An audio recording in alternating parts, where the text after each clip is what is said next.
दिल्ली में गृह मंत्री अमित शाह ने उच्च स्तरीय बैठक की है। सिंधु जल समझौते पर गृह मंत्री अमित शाह की यह महत्वपूर्ण बैठक हुई।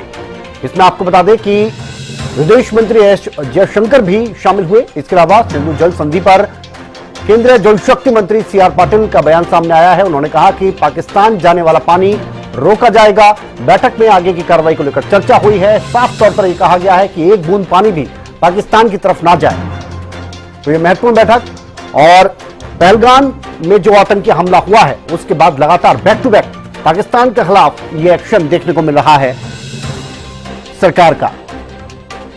पहले ही आपको बता दें कि यह साफ कर दिया गया था कि सिंधु जल की अगर बात की जाए वो पाकिस्तान की तरफ नहीं जाएगा। जो संधि थी उस पर बड़ा फैसला लिया गया था।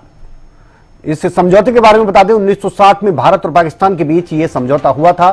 सिंधु जल को लेकर भारत के पूर्व पीएम पंडित जवाहरलाल नेहरू ने इस पर हस्ताक्षर किए थे। वहीं पाकिस्तान की तरफ से पूर्व राष्ट्रपति अयूब खान की अगर बात करें उन्होंने हस्ताक्षर किए।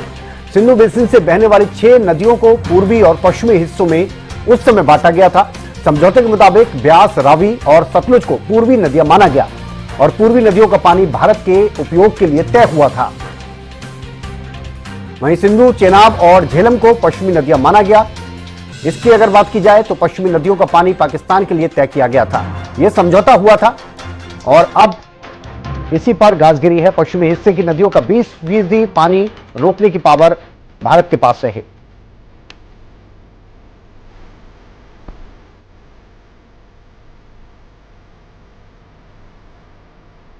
अपराजिता श्री हमारे साथ जुड़ गई है दिल्ली से हमारी संवाददाता। अपराजिता, ये बैठक हुई है, काफी महत्वपूर्ण ये बैठक बताई जा रही है। क्या कुछ इसमें निकलकर सामने आया और कुछ?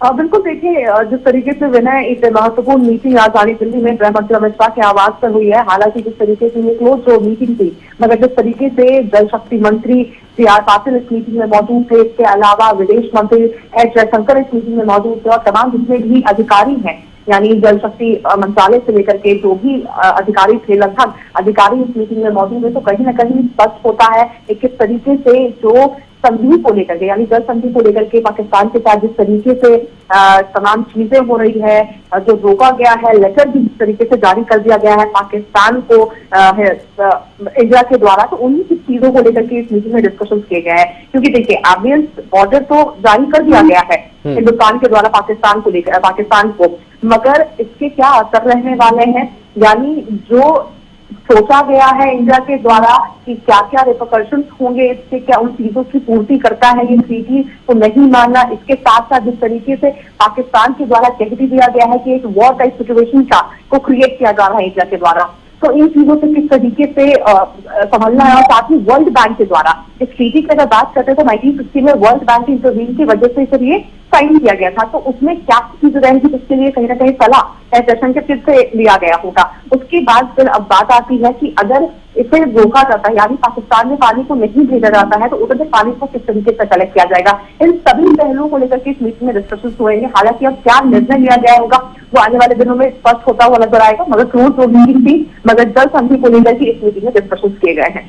जी, बहुत शुक्रिया आपका इस तमाम जानकारी के लिए अपराजिता। तो बिल्कुल ये महत्वपूर्ण बैठक रही है और इसमें साफ तौर पर कह दिया गया है कि पाकिस्तान की तरफ जो पानी जा रहा है उसको बिल्कुल रोक दिया जाए। इसे लेकर हालांकि एक खत पाकिस्तान को पहले ही हिंदुस्तान सरकार की तरफ से भेज दिया गया था और अब ये बैठक हुई है।